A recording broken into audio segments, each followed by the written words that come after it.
I too am Seo's. I am ethnically Japanese. My nationality is Japanese. However, I have experiences in living abroad, in Germany and Britain.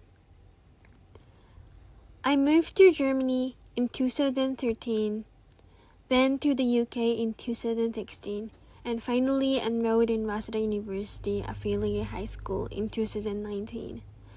I gained admission to the high school based on my status as a returnee student. The status of being a returnee is important to the high school because they value being international. As a result, upon entering high school, I was often asked whether I was a returnee, and my classmates and teachers unintentionally projected stereotypical images of a returnee student onto me. These stereotypes usually revolved around hasty judgments, such as "you can speak English," or "overseas education must be internationally advanced." Looking back now, I realize that I fit into the typical returnee student mold for these people because I tick the boxes of being able to speak English, being international, and being diverse. Sometimes, students are confronted with perspectives like being able to speak English is mainly due to environmental factors, or it's because your parents succeeded in the lottery of life. I believe these perspectives are not necessarily wrong.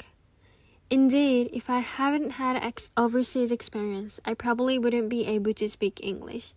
And I am from a relatively well-off family, benefiting from a life without financial difficulties, a so-called parental lottery success family, which means oyagacha seiko in Japanese. It's quite absurd for someone like me who hasn't been fortunate in these aspects to make such statements, and discussing these matters doesn't lead to any significant development.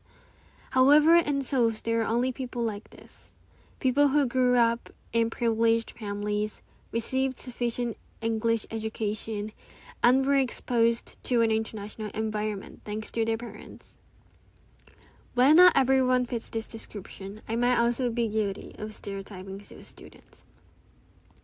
Sometimes when attending classes on poverty or minority issues, I wonder, what is the point of studying this in schools?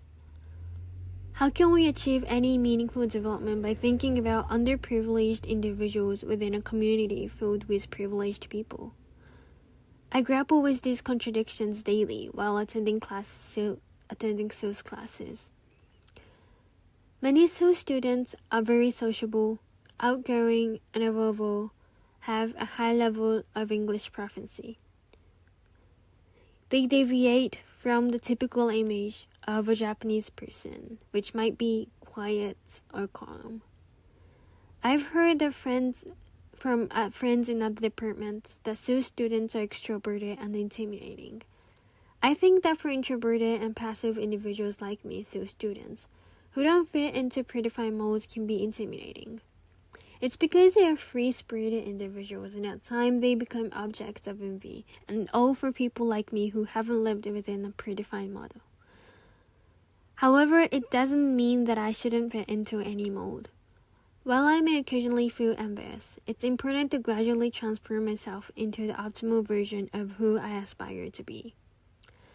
The contradictions I mentioned earlier do not necessarily represent pressing issues that must be addressed immediately. Instead, they are problems that I can ponder over during my time in the SOS community. Frankly, SOS is not always a comfortable environment for me, but that doesn't make it a bad thing or something I need to get used to. It serves as evidence that not everyone in SOS is a perfect fit for the problem. Nonetheless, I too am SOS.